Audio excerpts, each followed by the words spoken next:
Assalamualaikum warahmatullahi wabarakatuh. Bagaimana kabarnya anak-anak semuanya? Semoga pada pagi hari ini diberikan kesehatan, diberikan berkah umurnya ya. Amin amin ya rabbal alamin. Kembali lagi di pelajaran Al-Quran Hadis kelas 4. Pada pertemuan sebelumnya kita telah belajar melafalkan surah At-Takasur dan menulis surat At-Takasur. Betul tidak? Oke. Untuk pertemuan hari ini kita akan belajar tentang isi kandungan surat At-Takasur.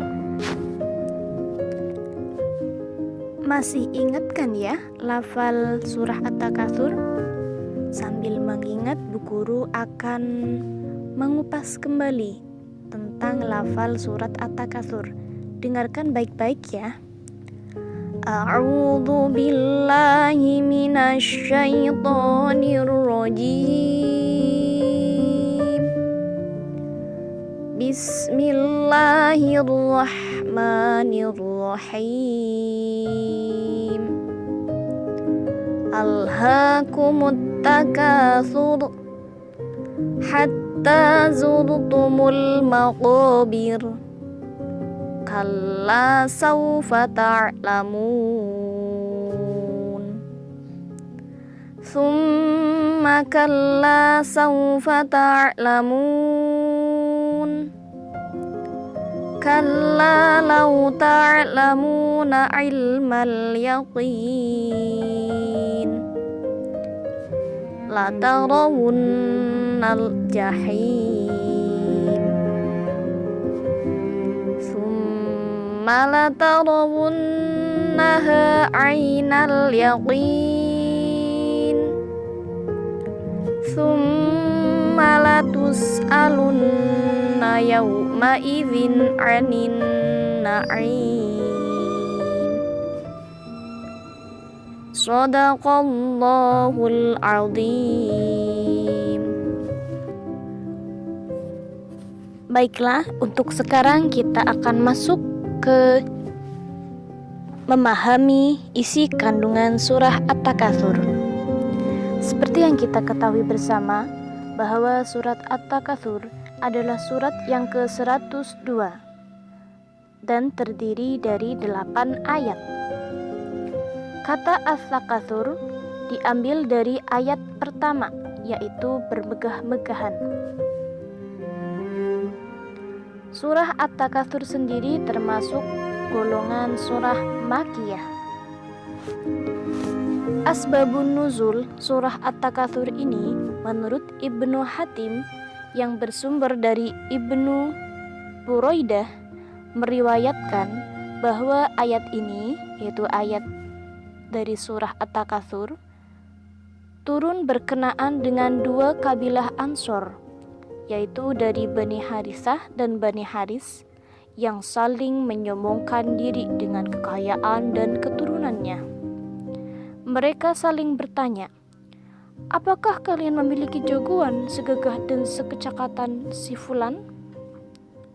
Mereka saling menyombongkan diri dengan kedudukan dan kekayaan orang-orang yang masih hidup.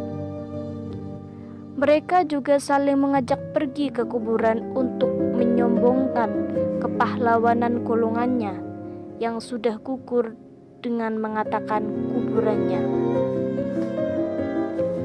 Ayat ini turun sebagai teguran kepada orang-orang yang hidup bermegah-megahan sehingga ibadahnya kepada Allah Subhanahu wa Ta'ala terlalaikan.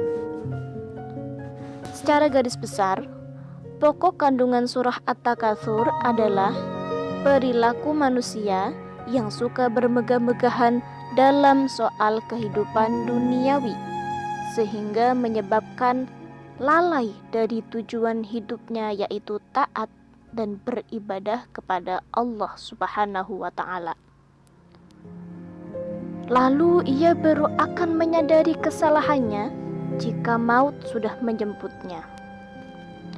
Sebagai kesimpulan dari surah At-Takasur ada 3. Yang pertama, surah At-Takasur mengungkap tentang perilaku orang yang membanggakan kemewahan dunia dan bermegah-megahan, sehingga melalaikan kehidupan akhirat. Yang kedua, orang yang berperilaku bermegah-megahan menganggap bahwa ia akan memperoleh kenikmatan yang abadi. Padahal, kehidupan dunia adalah bersifat sementara, dan kelak mereka pasti akan diminta pertanggungjawaban tentang harta yang dimiliki serta yang mereka bangga-banggakan di dunia. Yang ketiga, surah At-Takatsur menjelaskan tentang ancaman siksa, yaitu berupa neraka, tempat bagi orang yang suka bermegah-megahan dan membanggakan harta sehingga melalaikan tujuan kehidupan hakiki kelak dan akan berada di neraka jahim. Tentu setelah kita belajar surat At-Takatsur, ada hikmah di balik akibat perbuatan tercela, yaitu bermegah-megahan. Lalu bagaimana, Bu, cara atau penerapannya? Kita harus mampu menghindari perilaku tercela bermegah-megahan itu bagaimana, Bu? Nah, Bu Guru kasih tips cara-cara agar kita mampu menghindari perilaku tercela bermegah-megahan. Yang pertama, tidak membanggakan harta yang dimiliki. Membanggakan itu berarti tidak sombong atas harta yang dimiliki.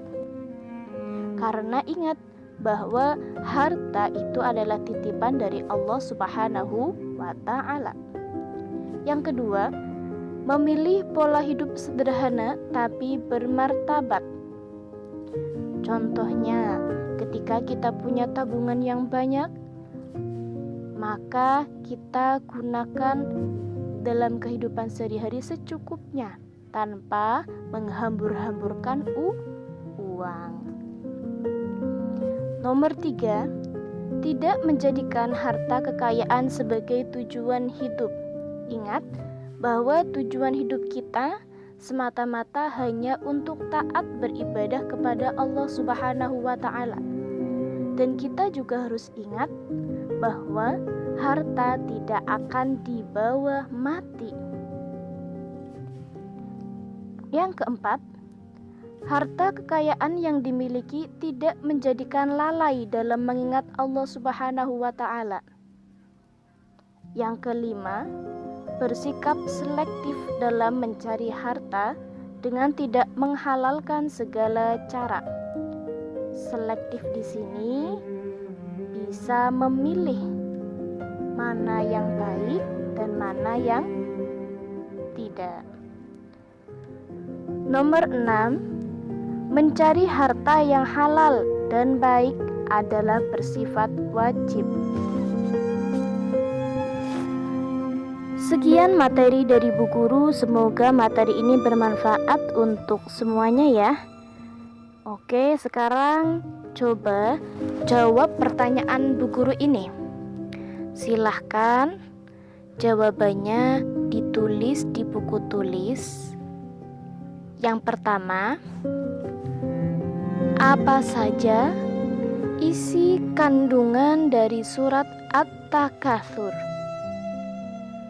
Yang pertama, apa saja isi kandungan dari surat At-Takatsur? Coba sebutkan dan jelaskan ya, jangan lupa ya. Yang kedua,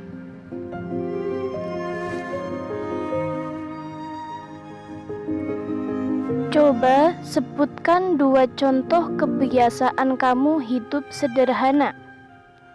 Sekali lagi nomor 2, coba sebutkan 2 contoh kebiasaan kamu hidup sederhana untuk menghindari sikap tercela bermegah-megahan. Sekian materi dari Bu Guru, semoga materi ini bermanfaat untuk semuanya. Billahi taufiq wal hidayah. Wassalamualaikum warahmatullahi wabarakatuh.